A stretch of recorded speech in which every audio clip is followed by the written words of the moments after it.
Well, Red Deer, here we are again for another after council interview. Mayor Ken, of course, with you this morning. Unfortunately, Deputy Mayor Diane had a prior commitment this morning, but you'll see her later in April, so she sends her regrets this morning. It's a great privilege this morning to be here at the Child Advocacy Center in our city, and my great friend Mark Jones and his team have done such an amazing job, an incredible job, what I'll call, Red Deer, a restorative job. With families and child victims of assault here. You know, this is noble work, it's brave work, and it's quite innovative work. They're very, very excited. Of course, they've got a new premises, Mark, coming up soon at Red Deer Poly on the campus there. We couldn't be prouder as a council, or as a community, frankly, of the work you do, Mark, you and your team. It's so integral to health and, as I say, restoration. So it's a great day to be here, an honor to be here. So Mark, let's get rolling. Oh, it's exciting too for us to have you here, Mayor Johnson. It's great to have you back and to be a part of this. It's exciting. So just a couple questions for you here. So on Monday, Council passed first reading on 2 amendments for rezoning a parcel in the Waskesiu area. Right.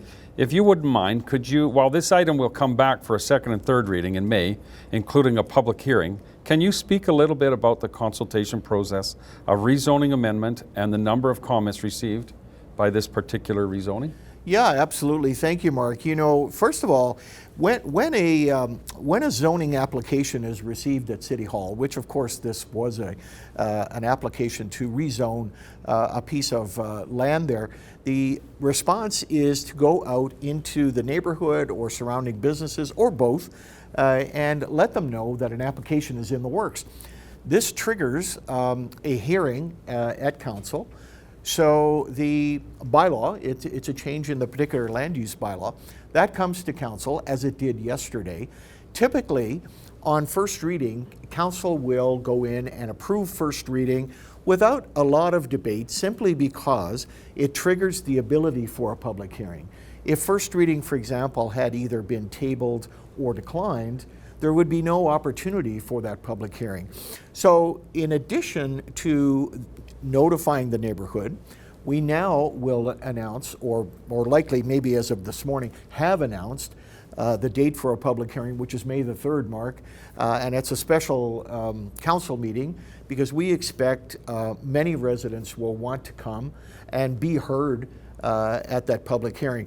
If yesterday was any indication of what we can expect on May the 3rd, there were many residents of Waskesiu, I assume they were all from Waskesiu, in council chambers yesterday just to be there for first reading.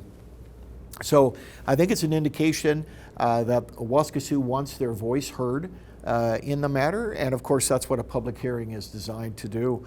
So if I was to set the clock forward 30 days, what will happen is we'll have a presentation from the applicant, in other words, the person who, or company who came forward to make the zoning change, and then we'll also hear from individual members of the public or the community associations or businesses, as the case may be. They'll each be able to speak to council, and council will make a decision based on the land planning principles that it has in front of them, which is provided by administration, and the surrounding feedback from the community. So far, it's been a very extensive public reaction, and I expect that will continue right up to May the 3rd. Yeah, so May the 3rd will be an important day for council to move forward, but it's also important too for the community to be able to voice their their concerns or opinions related to that. So to me, that's a good thing, that communication going back and forth. Thank you for that. We certainly explained that to the public that was in chambers yesterday, that by proceeding with first reading, it was really an enabling action, not an approving action. There's a huge difference. So we enable then a public hearing to take place. So yes, and we set aside, as I said, Mark, a special date to be able to accommodate people, and the time element, which we expect will be greater than in what I'll call an ordinary public hearing. So yes, May the 3rd will be the date, and perhaps it's already posted to our website, or perhaps our good friends in communications have already sent it out. But certainly today we'll be sending it out, without a doubt. Yeah, no, that's a good thing. Well, let's move on to the next one. Sure. So council passed second and third reading to amend the emergency management bylaw Yes. to allow the city of Red Deer to enter into an agreement with 7 other surrounding municipalities that will actually form the Red Deer Regional Emergency Management Partnership Agreement. So Mayor Johnson, can you talk about the role that Red Deer will play in this partnership agreement and why that's important for not only Red Deer but for the area as a whole? You know, it's really exciting. It's an overused word sometimes, but it's a privilege to partner with surrounding municipalities, particularly, you know, when we see climate change coming in, when we see risks, environmental risks go up and so forth, and how it would impact, for example, a Penhold, or a Delburn, for example. So our city has entered into this particular agreement, which enables smaller municipalities to draw on the strength of the group when their own resources may be limited. So typically what will happen, for example, in a flood, everybody will want to know, where can I get sandbags and how fast can I fill them, kind of thing. Well, the ability, say, for the city to be a far more active participant in these kinds of things is now formalized under this particular agreement. So we're grateful for that. It may be, and this might be a poor analogy, Mark, but if you're familiar with the lion and the mouse, it was the mouse that actually helped the lion take that thorn out of his paw. So it could be the Penholds and the Delburns come to the aid of Red Deer in a material way as well. You know, we benefit or will benefit as well. Some people during the debate, which included some of our councillors, were confused on this agreement versus a state of local emergency. And what is a state of local emergency, for example? So this agreement does not in any way prohibit any of the municipalities for declaring a state of local emergency. What the agreement does do is enable municipalities to be able to reach out, get resources from each other, and handle an emergency before it gets to that state of local emergency. So it's a great move forward. We were excited by it. You know, we started these conversations at the Federation of Canadian Municipalities in Regina last year. We sat around with a bunch of our neighbors and said, wouldn't it be great if we could combine our efforts and really get some efficiency and a greater level, I think, of security for all of our members. And so that's where it was born. And kudos to our administration and the administrations of the 7 other municipalities for putting it together. Yeah, so I look at it and think, collectively we are so much stronger together than we are apart. So when you're bringing people together to say, hey, we're going to share resources, it's very much like what we do here at the Child Advocacy Center. You try to bring everybody together to say, hey, how do we share resources and what's the best way we can move forward? So to me, I look at this as being a tremendous thing for not only for Red Deer, but for the community as a whole of Central Alberta. And I think that shows good leadership, and it shows us our willingness to say, hey, we're not in this alone, never have been. Let's all work together, pull on the rope in the same direction. Yeah, that really, I think, does sum up, if you will, Mark, the feelings of all the municipalities here. So it's very, very well said, and that now we're stronger, and God forbid we keep encountering these climate challenges. But if the past, I'll say 5 to 10 years are any indication, it's certainly quite probable that we'll continue to face them. So we're stronger now than we were yesterday, let's put it that way. Yeah, no, which is really good. So yesterday council voted in favor of postponing consideration of a Capstone Bridge project to the 2024 capital budget debate to consider this amenity in relation to all other amenities. Just a couple things here. This item was discussed during the 23-24 budget deliberations. Why did it come to council this week in this format for consideration? It's a great question. A typical capital budget will go over a period of a number of days, and it'll also contain what's called a capital plan in addition to a capital budget. So if an item gets on a capital budget, typically it's committed, it's going to happen, for example. So you see various, for example, the DAW that was just opened, and some of the road improvements that are coming on 19th Street. Those are already committed in a capital budget. A capital plan, however, is different. So in other words, it's a 10-year sort of forecast in terms of, where will we go. We intend to spend over the next 10 years. If we did everything in the capital plan, that capital, the amount of capital would be about $1.2 billion, somewhere in there over the next 10 years. I'm probably 50 million off, but $1 billion, that kind of thing. Sometimes councillors will take specific items and they will say, you know, let's dwell on the feasibility of that for a minute, if you will. And they will ask administration to bring the item forward for sort of I would say a proactive look. In other words, what does it look like? So that is the reason that this particular item came in the capital budget discussion of November. Councillor Dirksen, and I don't know who the seconder of the motion was, but put forward a motion asking admin to bring some numbers, bring us a look at what might be, which is what happened yesterday. So council looked at the item yesterday and really said, look, in the context of the whole capital plan, we're far better served at our next capital budget to look at everything. And in the background, not too far in the background, but in the background is a long-term financial plan coming to council, which would be a very formal report, a very I think fundamental report to any discussion we have on capital. We have some needs in our community around the basics, in other words, keeping up the assets we have, but we also have people from the aquatic side of the ledger saying, you know, where do we fit in your capital plan? We have people from the arts community saying, are you thinking about an arts center at some point in time? We have people from the environmental side saying we need to continue to push our trails and improve our trails and all those good things that, you know, that Red Deer is known for. So it's important in context to be able to look at things in a broader sense rather than saying, you know, let's spend X million or, you know, whatever number. Yesterday we heard anything up to 50, you know, million, $40 million. Let's spend that and then sort of forget about, like, well, wait a second. You know, we also have items over here that we need to look at. So, benefit of a capital budget, which is pretty amazing when you think of 2024 is only next year, Mark. It's amazing.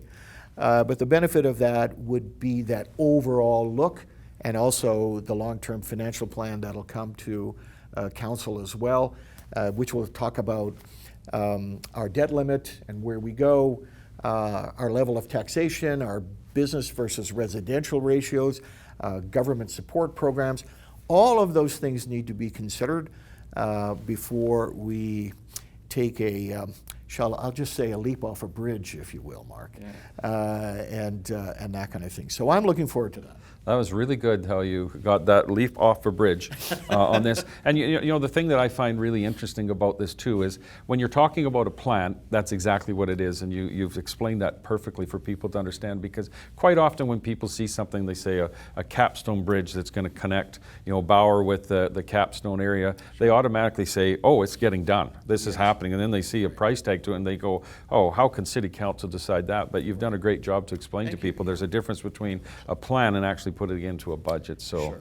And that's the process I think that people skip often, is they think, oh, it's a done deal, and it's clearly it's not. And kudos to you for doing it the way you are. Yeah, thank you. So I guess with that in mind, can you talk about how capital items kind of like this one do get considered for by city council? Like how do you decide what needs to go to the top? And you know, when we're looking at this, like and you mentioned earlier, like the aquatics. So how do we look at the aquatics and say the aquatics is, you know, is important, but then you have to look at something else that, you know, so can you just kind of go into that a little bit? Thank you for that question, because, you know, there's a lot of push and pull, I'll just describe it that way, in a capital budget or a capital plan. In other words, if you include this, can you also include something else, or do you necessarily exclude something? So there's a couple of levers that are pressed. One is the last capital debate that we had. So now, for example, people can expect council will have a discussion on the aquatic center. They will expect council to have a discussion on the capstone bridge, possibly an art center. We'll see where that sort of fits over the next 12 months or so, or other amenities. The primary lever in a capital budget is those needs to have. So our engineering department, our roads people, our public works people will say, we need work on bridges, we need work on streets, we need work on buildings, rec centers. Those are, we must do. So in other words, we're going to prolong the life of an asset, keep them safe, keep them accessible, all those things. That is a primary driver of the capital budget. The other driver of the capital budget is what I'll call the amenity side of things, which is the in this case, Capstone Bridge, the aquatic centers, et cetera, recreation centers. Those are amenities. How amenities get onto the list is often public consultation, public input. Sports groups, for example, concerned neighborhoods, facility associations, for example, the swimming, I'll just say the swimming facility. The baseball group, the hockey groups, and so on, saying we need expansion here or we need replacement here, things like that. So what council needs to consider, it's really no different than you and I, Mark, trying to run our households. You know, your kids may come to you and say, we need a new car, Dad, or we need another car, or whatever the case may be. Then just like families, council has to sit down and say, well, can our debt limit absorb that? Can our tax base pay for that? Do we have private donors that might be interested in coming in with naming rights, for example? Those kinds of things. Where are our revenue sources to be able to get this thing to fruition? And that, of course, includes our provincial partners in terms of what they can do, in terms of grants and so on. Our federal partners as well. And again, I'll just say our private donors that are coming more and more now to the front. And I'll just say, Mark, and you may experience this with your own advocacy center, as the baby boomer generation is aging, and you're looking at one, folks, of course, no surprise there, but as we are aging, more and more baby boomers are thinking about their legacies and what's important to them and so forth. And they want to make that contribution to the community. So private donors are something we're seeing more of as a funding source, and I don't see that slowing down. So it's a combination of all those factors. And at the end of the day, I'll say if this was capital budget and there was community groups there, some are going to leave the room with broad smiles, Mark. Some are not going to have the broadest smile, and some are going to be feeling disappointed that their request wasn't met. But that's the push and pull of finance and amenities and necessities in a community. So, it's always a great thing when you cut a ribbon on a building. It's wonderful. But there are other needs that communities say, hey, what about us, and when's our turn? And so that's what we'll be doing in the 24 budget. Yeah, and probably capital budgets probably are the one thing that gets council caught between a rock and a hard place. Yes. For exactly what you just said, you have people who want to have their interest heard, but everybody wants their interest heard. And if you can't do everything for everybody, that's what you're there for. And council's there for the collective good of everybody and all the citizens. So I appreciate what you do go through to make those decisions, because I know it's not always easy. Yeah, it's a privilege to be in the seat to make a decision, and you don't want to send a signal that your project or your need or whatever is not important. It's a matter of finding the balance. Yeah. Thank you, Mark. So council passed a resolution endorsing the city to submit an annexation application and negotiations report to the Land and Property Rights Tribunal, marking a successful and positive next step in the annexation process. Yes. Mayor, can you talk about the economic development opportunity that this annexation will provide and the steps taken to get where we are? Well, it was a very exciting day in council yesterday from that perspective alone. I mean, there were several other items, obviously, that were just as important, if you will, but this particular item is really fundamental to the Red Deer and Central Alberta that we'll come to know over the next 10 years.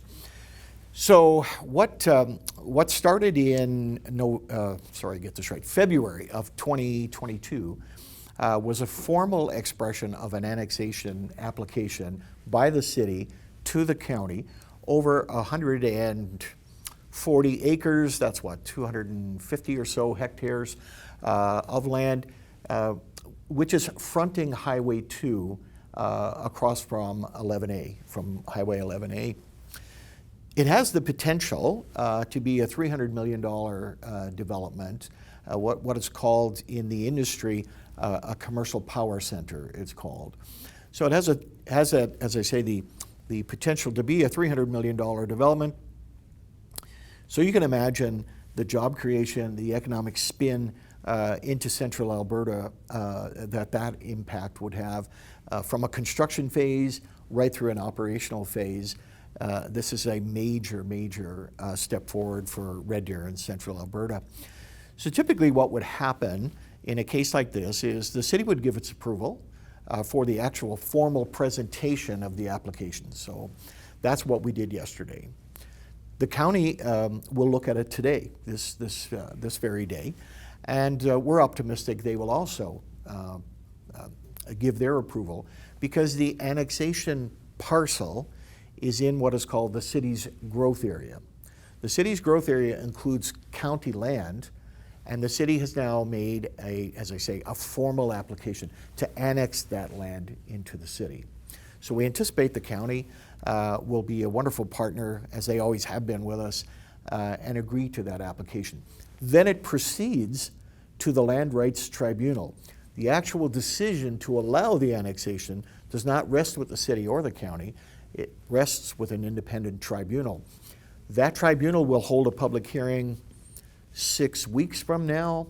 If I was to guess, May 20th or so, somewhere in there, May 25th. They will bring all the affected parties to the table, just as council would in a public hearing.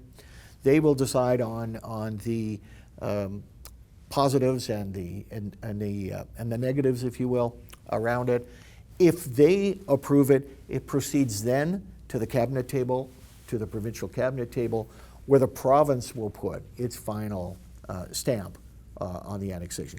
All things being equal, we anticipate it would either be addressed in September of this year or January 1st of 2024. There are two dates that it goes into the cabinet side of things. Wish there were more, frankly, but there are two dates. So we'll either have an announcement, I estimate, either in September or January. And then it's up, then it goes back to the developer, which is also the landowner in that area. There was only two landowners in that area. One was the developer, the other was CN Rail. And so they are CN Rail is neutral on the application, which is typical of a large utility. The landowner is in favor of the annexation. And so we're excited, Mark. All things being equal, we'll put a shovel in the ground. I'll say 2025, which would be great, and this will be an amazing development. Yeah, so you kind of answered the next question. So basically, next steps for this is just the patience of waiting for the process to play out, and then for people to come back and say, we're good to go. Yeah, very much so, because it is a judicial process. Anytime you annex land, you affect neighborhoods. So we had people from Lynn Valley, for example. Now, Lynn Valley is not a part of the annexation, but they border the annexation.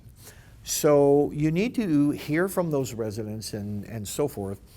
Typically, their concerns are more at the development stage itself, not at the annexation stage. The annexation really doesn't speak to how many streets, how many roads, how many streetlights, how noise is going to be dealt with, how traffic is going to be dealt with, all those things. That's not what an annexation process is. So those voices will be heard, but they'll be heard, as I say, probably 6 weeks from now. Yeah, which is good. So last one I have here. Council considered first reading to remove a bylaw that would result in the forgiveness and of the outstanding loan from the Riverbend Golf and Recreation Society. So Mayor, can you talk about why this item came before council for consideration? What are the next steps in the process for second and third reading of this one? Yeah, thank you for that. You know, we have a contractual agreement with the Riverbend Society, and that contractual agreement enables the Riverbend Society to run the facility. It runs the golf course, it runs Discovery Canyon, it runs the ski trails, the trail system itself, and so on. So that contract is expiring here in the short term, and the board of the society has asked council to forgive a loan that is still on the books. It's about $1.5 million. It's been on the books since 2007. It's had one payment, and it has not had a payment for 15 years now. So it used to return to council every so often for more forgiveness and more forgiveness. So what the board is saying to council, in addition to what I would call a very, very solid case, but what the board is saying to council is they would want some certainty around the loan itself so that they can contribute to a capital account and improve the course and Discovery Canyon, et cetera, with their own money. You know, and they can build it as they go. It's in the council of the day in 2007, I'm sure they made a decision, with the best information that they had. But it's very curious.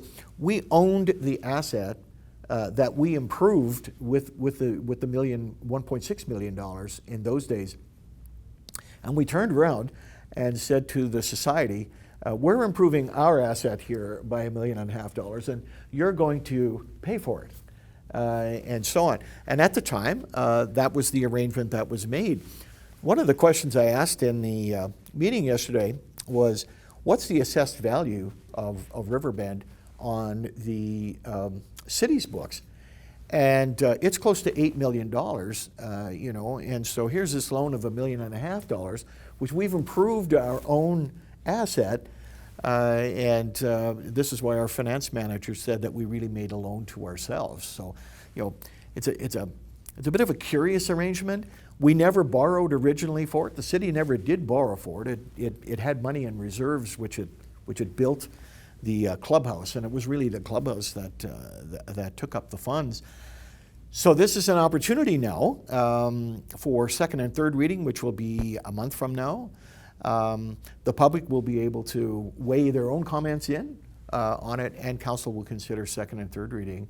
I'm going to say it's probably the 4th of May or so. I'm not quite sure the council date, but it's probably the 2nd. Yeah, probably the 2nd of May is I'll say that. Yeah, so it's an interesting thing too, because you said it. It's a city asset, Yes. and not only a city asset, it's a beautiful asset, and Yes. and you think about all of the people who get the enjoyment, and it's not just golfers. You're talking golfers and kids and families in the summertime, and you're talking cross-country skiers, Absolutely. walkers, hikers. So to me, it's an asset that the whole city, and not just our local city, all the people from surrounding areas come to Riverbend. So to me, it's a something that the city should be proud of, and the fact that a not-for-profit organization runs the thing on behalf of the city and does an admirable job to bring tourism into our city. I think it's a win-win for everybody. Yeah, I would agree, Mark. Yeah, so we'll see what happens on second and third reading. Yeah, it'll be interesting. So is there anything else from yesterday's council meeting you'd like to mention or chat about? Or? Well, I certainly, there's a bit of a sour grape, Mark, which the mayor doesn't usually put sour grapes out on Shaw, I'll say that. But a bit of a sour grape, You'll be aware last week that Public Safety Canada asked us to come to the table with $6.3 million on the RCMP retroactive pay. So we talked about that and so on. It's not an issue at this point in time that we're responding to, with a glad heart, I'll say that, and we're still continuing to advocate for that, which is great.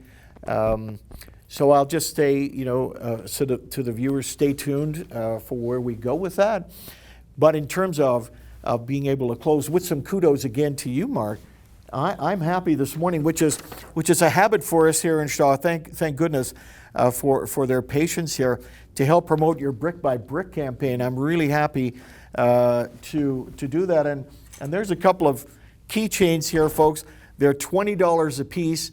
The funding goes into an organization, as I said, which is restorative, which is fantastic in scope.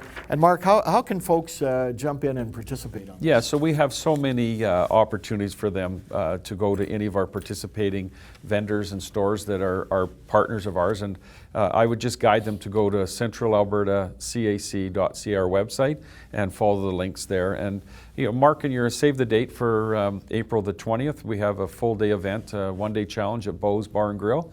Lots of great things happening that day, lots of special, lots of prizes for people to come down and see what it's all about. The model will be there, and people will be able to see the plans for the building, and we're just really excited.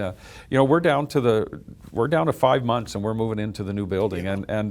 And honestly, Mayor Ken, as you know, you've been right with us from day one, and we're thankful for people like yourself that believed in what we were doing, and to see what's going to happen August 30th, moving forward, where all of those resources are going to be in one building on the Red Deer Polytechnic campus is going to be, it is absolutely going to change the way Central Alberta, Canada, North America deals with trauma, child abuse, mental health, and addictions. And we'll be the driving force, and it's people like you that have been behind us and pushed and said, hey, let's, how can we support and how can we be involved in it? So my hat's off to yourself and council and all the rest of our donors. It is truly a collective community thing that's happening here. It's not just the Child Advocacy Center's project, it's Central Alberta's project.